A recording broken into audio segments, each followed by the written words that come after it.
থেকে বলবো যে হচ্ছে আমরা তো আরো দিয়ে এগিয়ে আছি। তো সেক্ষেত্রে মিথুন জানে, সঞ্জয় জানে, আর যারা জানে না এখন তিনজন বাকি হয়ে যেতে হবে। ওই তিনজনের মধ্যে হয়তো একজন লাগবে, তো আরো দুজন হচ্ছে এই কাজগুলো করা লাগবে। তো সেক্ষেত্রে যাতে হচ্ছে আমরা কালকে আসি কাজগুলো শিখে নিই, যাতে হচ্ছে পরবর্তীতে সাপ করে।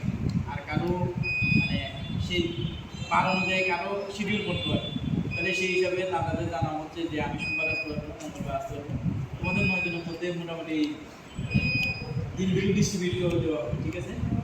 তা আমি এই পর্যায়ে আবারও মূল্যবান মতামত পরামর্শের জন্য বিনীত আহ্বান জানাচ্ছি। শ্রদ্ধেয় স্বাগত। নমস্কার সকলকে। আজকে আলোচনা সবাই উপস্থিত আমার সহপাঠী এবং ছোট ভাই ভাইরা। তো সব কিছু বলে দিচ্ছি অলরেডি আমার সহপাঠী এবং আমরাও অনেক কিছু এক্সপ্লেন করছি। তো আমি একটা কথা বলতে চাই যে এই দামোদর মাসে কিন্তু অনেক কিছু শিখে গেছে, হ্যাঁ? এই যে তোমাদের কালকে সমস্ত কালকে কথা বল শিখে কীভাবে কী করতে হবে, এটা একটা শিক্ষণীয় বিষয় আছে। আবার মনে করো শুধু এটা তো বাহ্যিক জীবন, পরবর্তী জীবনে তো কিছু লাভ অবশ্যই হবে। তোমরা ওই কাজ করতে আসলে তোমার প্রদীপ দেখা অবশ্যই, কীর্তন শিখবা, তাই না?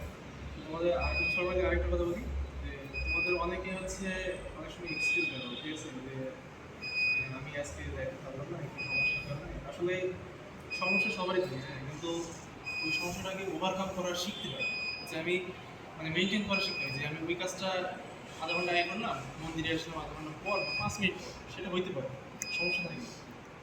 এই কাজটা শেখা কিন্তু অত্যন্ত গুরুত্বপূর্ণ জিনিস বিষয়। তো অনেক সময় যেমন তোমরা হচ্ছে সিটি ল্যাব কুইজ এগুলো থাকে সেমিস্টারের মধ্যে। তো যদি ওই জিনিসটা থাকতো তখন তোমরা তো এক্সকিউজ দিতে পারবে না যে হচ্ছে না আমি আজকে পরীক্ষা নেবো না, আমি ঘুরে বেড়াবো, এমন তো না। তোমাদের পরীক্ষা দিতেই হবে, এটাও একটা পরীক্ষায় মনে হয়।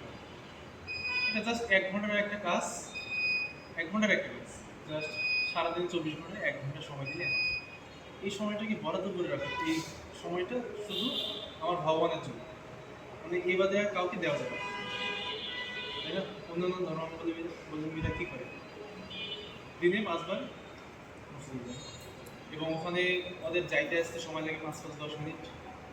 আবার আরও যেটা ওদের মূল কাজ সেটা করতে আরও হয়তো 10 মিনিট সময় লাগে, তার মানে 30 মিনিট সময়। দিনে 30 মিনিট 5 বার করবে, মানে 3-5-15, মানে 150 মিনিট হয়ে যাচ্ছে। তো 150 মিনিট যদি তারা ওখানে দিতে পারে, আমরা কিন্তু 2 ঘন্টার উপরে দিচ্ছি, তাহলে 60-60-120 আরও 30 মিনিট এক্সট্রা, তার মানে 2.5 ঘন্টা দিচ্ছি। আমরা এখানে জাস্ট একটা ঘন্টা, বেশি না 1 ঘন্টা দিই।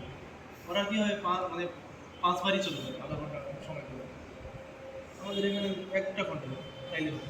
তো তোমরা যদি এই মন মানসিকতা নিজের মনের মধ্যে নিয়ে আসো যে না আমি এই 1 ঘন্টা নিয়ে আসবো শুধু মন্দিরের জন্য, অন্য কোথাও, তার মানে সেখানে কোনো এক্সকিউজ থাকবে না। এক্সকিউজ জিনিসটা আসলে খুবই খারাপ জিনিস, যেটা যে কাউকে দেওয়া যায়, মানে যেটাকে বলে অজুহাত। একটা ডান হাত বাম হাত আর অজুহাত, এই 3 নাম্বার হাতটাকে সরাইতে হবে, যেন শুধু ডান হাত থেকে আর বাম হাত থেকে, ঠিক আছে? তো আশা করি তোমরা এই বিষয় নিয়ে নিজেদের মনের মধ্যে একটু অনুধাবন করবা যে আসলে এটা ঠিক হয় কি। তো যে বা যারা করছো বা করবে সামনে, আশা করি করবে, ঠিক আছে? তো এইটুকু আমার বক্তব্য, এইটুকু চেষ্টা করতে হবে আসা, ঠিক আছে? ধন্যবাদ এত সুন্দর এবং ফলপ্রসূ মতামত প্রদানের জন্য শ্রদ্ধেয় সাগর দাদাকে। তো এ পর্যায়ে আমরা একেবারে সমাপনী বক্তব্য রাখার জন্য বিনীতভাবে অনুরোধ জানাচ্ছি আমাদের শ্রদ্ধেয় দাদা ব্রজফল পাল দাদাকে। সেবায়ত প্রদান পানি সংসদ